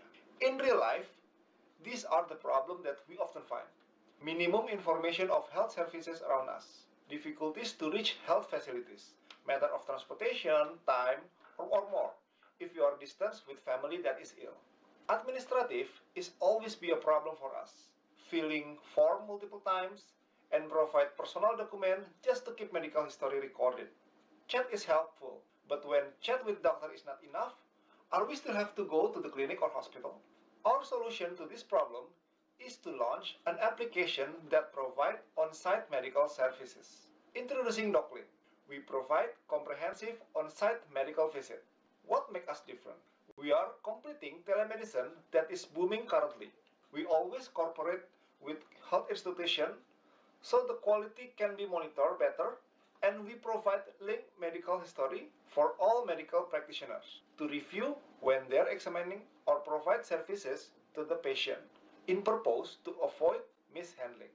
Our best value is the medical record. It is integrated and online, so your doctor in Jakarta can see what treatment done by your doctor in Bali previously. This where the big data take place. These are our services. Start from calling nearest doctor to book midwife, physiotherapist, and wound care, including medicine delivery and booking ambulance. We start DocLink in Bogor for validation, which represent Jakarta in smaller scope. Launched in July and activation started in September 2019. Within 8 months, DocLink has more than 4,800 downloads, 3,600 active users with more than 1,006 paid transactions, and has been trusted by more than 60 strategic partners, both from medical and non-medical providers. Our shareholder currently Telkom Indonesia for 12% as our incubator program for Indigo, and PT Aplikasi Indonesia Sehat, DocLink itself. These are our activities before pandemic of COVID-19. When COVID-19 pandemic came, instantly we add our service to adjust the condition with all COVID-19 examination services. Start from rapid tests up to swab PCR tests. Of course, with on-site visit concept, either individual or corporate services. These are market potential. With a very large population in Indonesia, high smartphone user, DocLink has a huge opportunity to grow in this market. As an application that offers on-site services, we believe that DocLink is the next step after Dr. Chat. And guess what? We are aiming to be the first digitally managed borderless hospital. Not only social impact, in terms of business, DocLink able to generate revenue from many ways, from referral fee, practice fee, medicine fee, package product subscription, insurance, and also advertising fee. We also open for white labeling and managed services with our strategic partners, of course, with specific terms. We still have long journey, so we try to make our roadmap focus on what we are aiming to help people to get closer with medical services. We already passed some of our checkpoint, and even start to jump for some point we are aiming next regarding the borderless hospital concept. With this huge market potential, solid commitment from our team, and increasingly dynamic application development, we believe that in the second year, DocLink will pass through the break-even point and not only become a health startup, but also become a healthy startup on the financial side. We are currently looking for $350,000 US. We will utilize that fund to increase our partnership, increase number of usage, and to expand our market into 14 large cities in West Java and Central Java. Not only fun, we are also open for your market access opportunity and ready to discuss for any collaboration. If you have some vision, have a strong passion in the market, and want to know us further, let's get some coffee and talk about it. Thank you.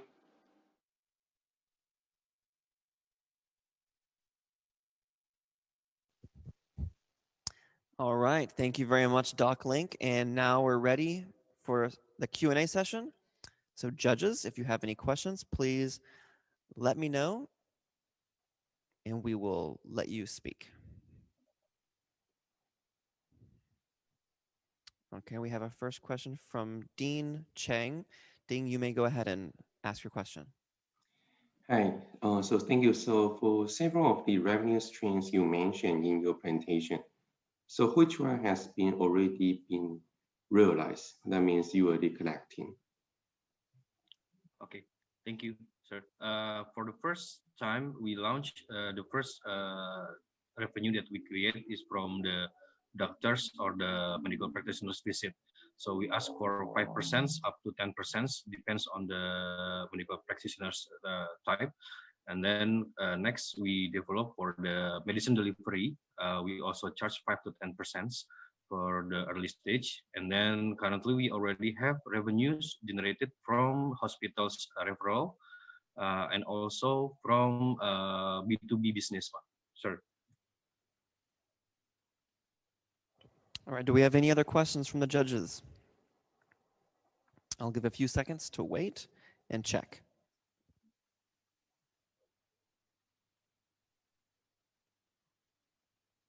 One more from Andrew Kim. You may go ahead and ask your question.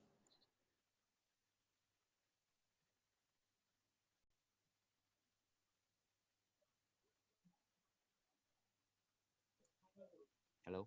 Yeah. Ahead, Andrew. Can you describe the usage of the fund you're raising, 350K? Pardon, sir, your voice is very far. The usage of the fund of the 350K, what would you be allocating the fund for? Okay, thank you. So actually for the fund, we will start to expand our area. Currently, we only serving for one small city near Jakarta, the capital of Indonesia. So as our piloting, so with the fund, we will expand to the two province, West Java and also for Mid Java. So the calculation is more to 40% for the operations and 60% to the expanding area. So that will be used for more for the market penetration rather than core platform development? Correct. Correct. Okay. Correct. Because our current application is already set up since January 2020 for all services. Maybe some UI and UX fixed in a minor area. Okay, good. Thank you. Thank you, sir. Okay, I think that's it for the questions from the judges. So thanks again to DocLink and to the judges. Now we'll get our next team ready, which is Coconut Silo. Coconut Silo is building the ultimate platform that connects cargo owners, logistics companies, and truck drivers within a single system. So Coconut Silo, let's hear from you next.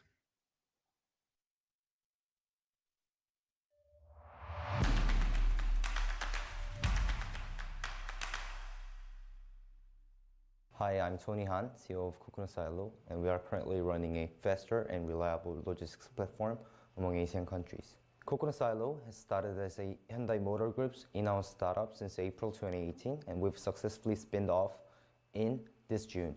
And we are currently working with Mercedes-Benz Korea based on Startup Automa program, and we are able to acknowledge our excellence in both logistics and commercial vehicle field. And based on our beta test last year in Vietnam, we were able to have about 570 customers in total. And by using our solution, logistics companies were able to have 37% more orders compared to before, and users were able to increase their profits by 25% on average. And as you know, Vietnam has quite a serious logistics problem that they spend a lot in logistics. They spend about 25% of their whole GDP, and meanwhile, as an average is 50%, and Korea for 9.5%, and USA and Germany for 8.5%. And there are further problems occurred because of inefficiencies in current market, and users are still using old communication method to communicate with each other, such as emails and phone calls.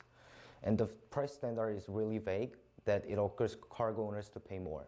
And furthermore, logistics companies are still working manually, and truck drivers are wasting their time on the road. And to solve this problem, we've developed a one-stop total logistics solution based on high-level technological features. Users can track their resources within a glance by real time, and our platform automatically suggests the appropriate price for the cargo that cargo owners have registered. And there are third-party services which is kind of advertisement channel for all type of stakeholders.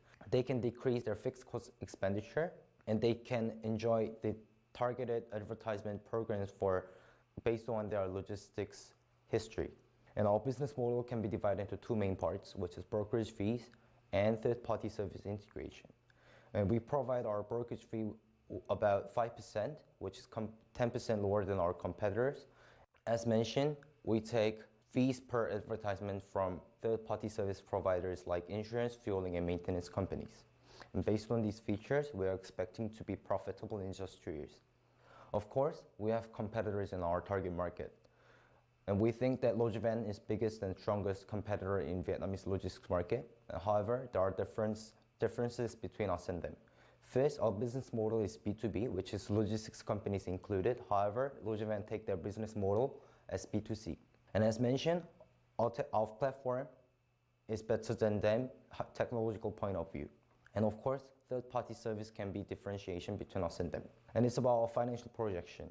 Due to the COVID-19, our launch of our platform has been postponed a bit. However, we're expecting to have about 50,000 customers in next year with $0.6 million revenue. And by 2022, we're expecting to have about 150 customers in total with $1.2 million revenue. And by 2022, we'll expand our market area to Cambodia and Laos, and to Thailand by 2023. And we are able to achieve 6 patents in total, and we have $2 million in cash, and we have branch in both India and Vietnam. And our goal is to make branches among the market that we will expand. And it's how our team looks like, and our CEO and CMO and CTO are former Hyundai Motor Group's employee, where they could gain insights in both logistics and commercial vehicle theme. Again, I'm Tony Han, CEO of Coconut Silo. Thank you for listening.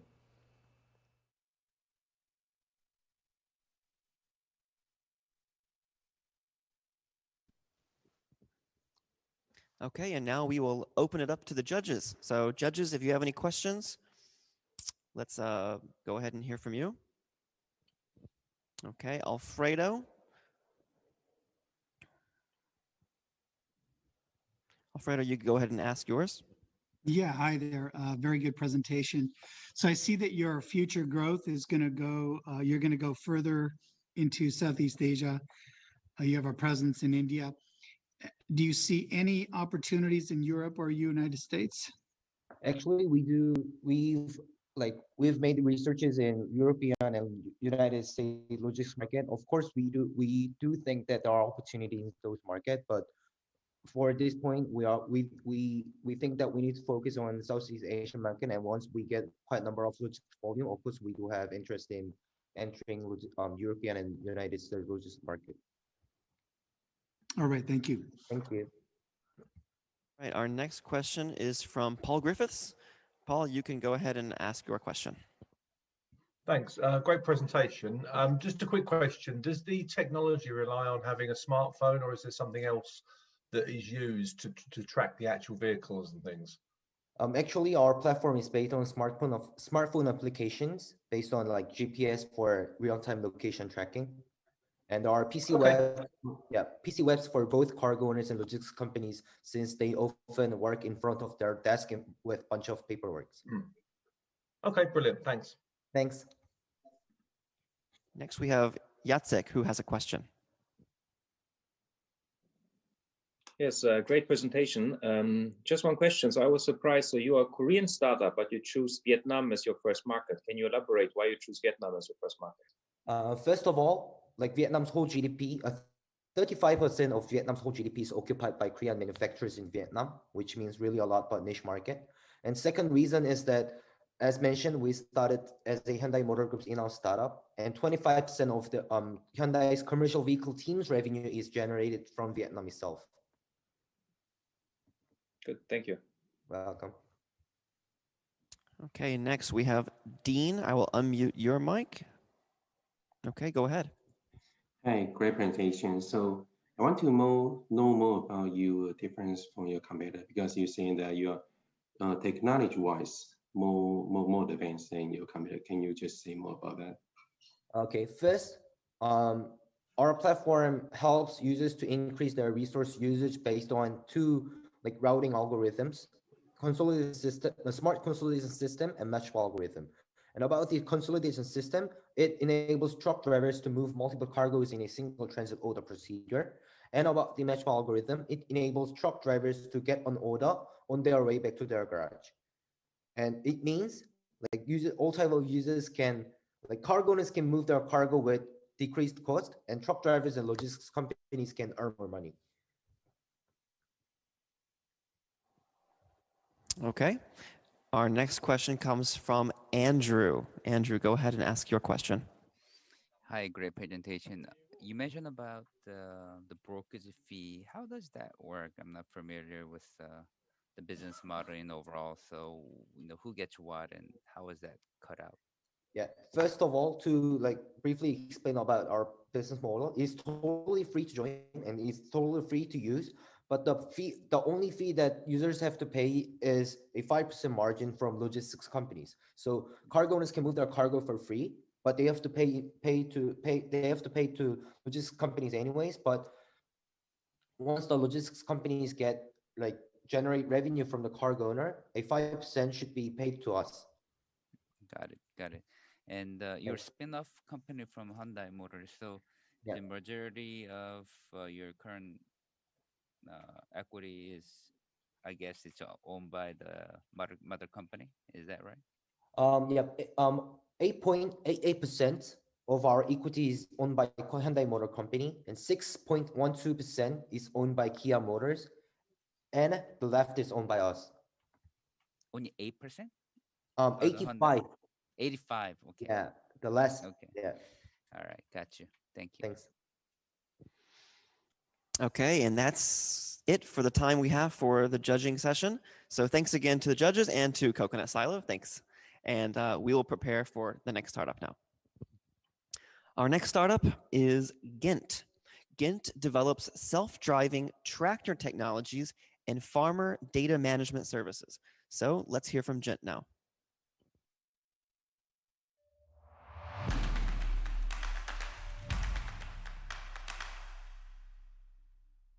Hi everyone, thank you for giving us this opportunity. I'm Elena, I'm from Ghent. Ghent is developing self-driving solution for tractors.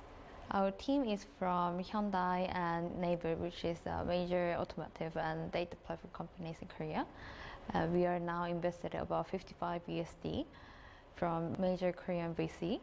And we are now working with Korean government and major Korean agricultural machinery manufacturers. So what is going on in global farming?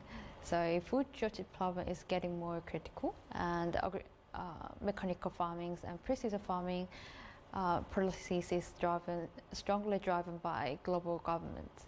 Here is new paradigm in global farming. So the market needs more reasonable price of machinery, and they need data to manage their farming more accurately. And government and financing institution has been spent a lot of money in farming, so management cost is increasing.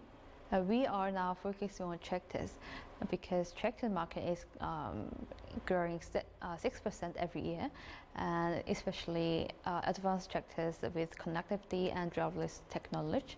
It is increasing 70% every year. So what is the problem in farming? So in manufacturing side, small medium manufacturers, they have no resources for developing the advanced technologies.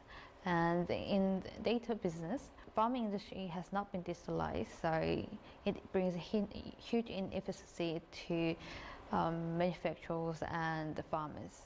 And here is our solution. And with Interconnect, we collect the data from tractors and we analyze data, and we are providing it to government and manufacturers and farmers with data services. Here is our market approach in Korea. So farming industry is very reliant on government. So government give money to a finance institution, and finance institution borrow the money to farmers. With this money, farmers buy tractors from the tractor manufacturers. And we are providing our solution to these stakeholders. For manufacturers, we are providing the devices and solutions that they can upgrade their existing products. And with these products, farmers can use advanced technology with a reasonable price. And we provide solution to government and finance institutions so that they can manage and they can analyze their money that they borrow to. And here is our user interface that we provide to farmers. With our app, they can increase their productivity and they can manage their tractors in an app. This slide shows that what we are going to release in next year. With tapping on button, you can make tractors moving forward. So you can move and start tractors with an app. And we are now working with 3 major Korean agricultural machinery manufacturers, and we are now working with Korean government that we are developing tractor data management solution. This is our financial projection, and we are thinking to expand our overseas market from next year. Thank you for hearing us.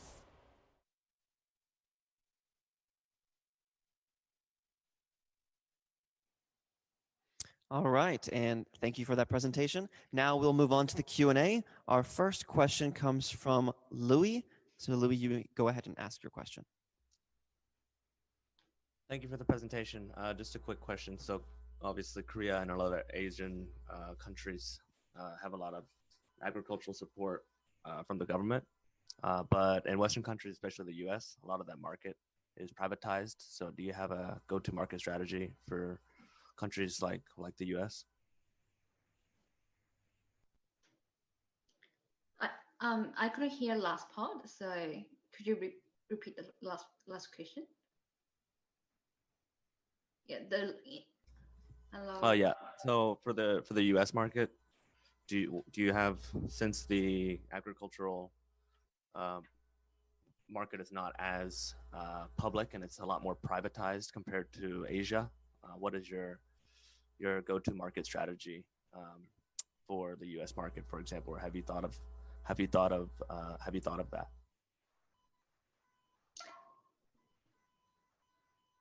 So basically, we think U.S. market also have a lot of like small, medium agricultural machinery companies, and also we are working with Daedong, which is Korean agricultural machinery, and this company is also trying to access to U.S. market. So I think this will be our first step to approach U.S. market, working with Korean companies and approach to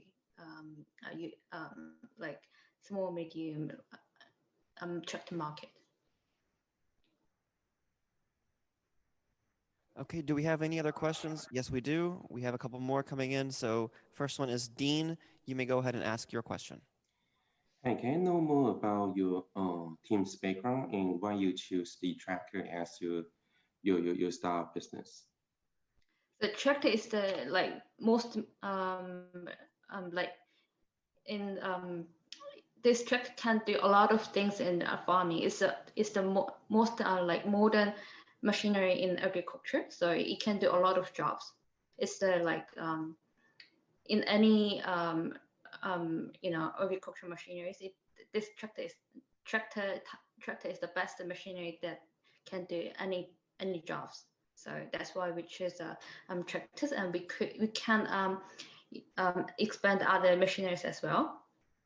So this will be our first start, and we will expand our machineries to construction and other machineries as well. All right, thanks for the question and answer. Next, we have Alfredo, who has a comment. Yeah, I don't have a question. I just wanted to say, it's good to see your presentation again. I have had one or two of my experts take a look at your company, and we believe there is a big opportunity here in California. So we will be following up with you again. Thank you. Thank you. That's great to hear. Do we have any other questions or comments from the judges? I don't think we do, so we're going to go ahead and finish the session. So thanks again to Ghent. Thanks again to the judges. We have one more pitch, guys. One more left. That is Shopping D. So we'll let them in the room, and I will introduce them real quick. Shopping D procures the best products for customers by providing opportunities for small business owners to sell their products online. Now we'll hear from Shopping D.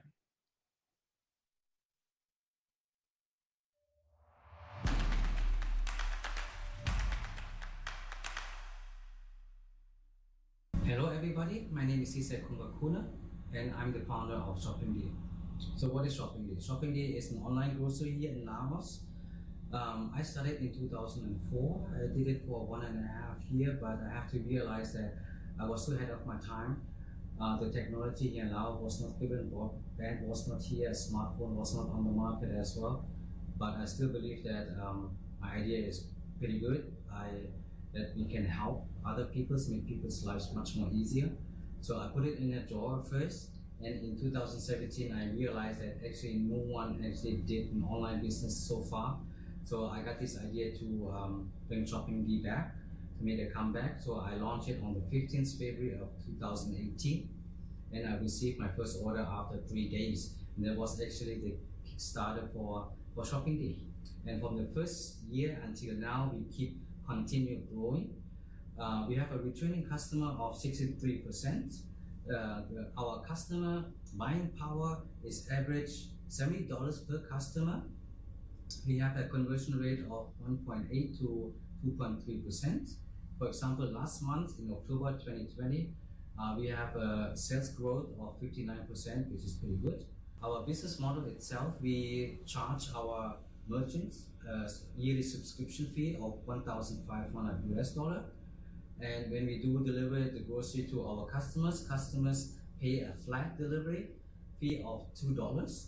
So it doesn't matter how heavy it is, it's cost only a flat of $2. But if they reach their bill over $100, we deliver for free. But online grocery itself is nothing special. We have online grocery in India, in Korea, and the United States. So what makes Shopping D so special? There are actually two things that I want to talk about it. Is one, I said to myself, before I started, I have to go green. So what does it mean, go green? So we deliver all the groceries to our customers in rattan basket. We don't use any plastic bags, and our delivery fleet, we are using electric tricycle, and they're also powered by solar. So that makes us absolutely green, and our customers, they do love it, and they do support our concept. And the second one that makes us so special is on our platform, we offer retail and wholesale. So for the very first time, private individuals can now buy in bulk, in boxes. Our target customer are big families or restaurants and hotels. So these two things makes shopping day absolutely special because no business here, especially online business, they cannot go green. I don't know why, but we do care about our environment, and I think it's a very important aspect to look at it, to not using any plastic bag, and that's better for the nature itself and for us. So the forecast itself for online grocery here in Southeast Asia being forecast in 2023 with a 295 million market share, quite big. Many thanks for your time and for listening to my presentation and to my pitch. And I'm happy to answer your questions. Hopefully talk to you soon. Bye.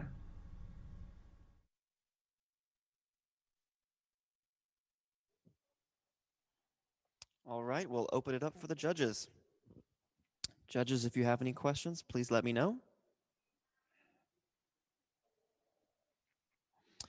Okay, our first one is from Alfredo. We will unmute your mic. Alfredo? Yeah, hi.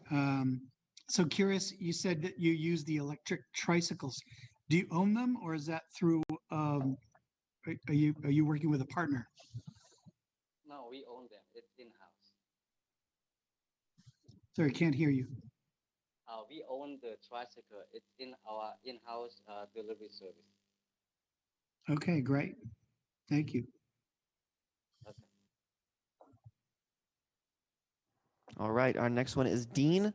Dean, you may go ahead and ask your question. Hi, can I know more about your competition? Do you have any of the competitors? Honestly speaking, no, actually not, because Lao itself is quite undeveloped, especially in technology. We have other companies they starting. I can mention the name here. I think it's Loka. It's actually like a Uber, and they try to go also into the grocery, like Loka Grow. Food Panda is actually food delivery. Now they're also starting to do grocery also, but the range itself is quite low, so it would not fit. We have now over 6,000 items for our customers to share, and the other they have less than 1,000. But I'm the only 100% online grocery. All right, and we have another one. Louis, you may ask your question. Oh yeah, so I think pretty obvious question here. Can you discuss a little bit more about the profit loss ratio and the timeline that covers that? Well, we continue growing all the time, but all the money that comes in, we invest back in the company. So we optimize our fleet. We try to reach more people who are in need for online groceries itself.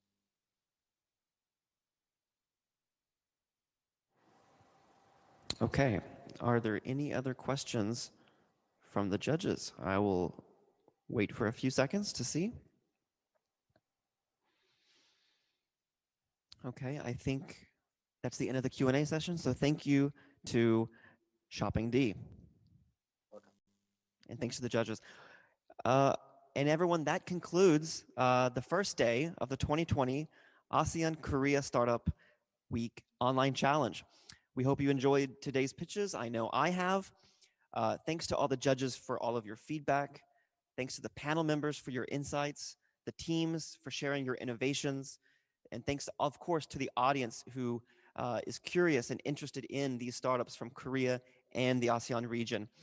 Tomorrow is day 2. You don't want to miss it. It's even better because we have 8 more startups, and plus, the most important thing is we will announce the top 4 winners who will win thousands of dollars. So you don't want to miss this. So we'll see you tomorrow at 2 p.m. Again, I'm Jonathan Moore, and thank you. Good evening.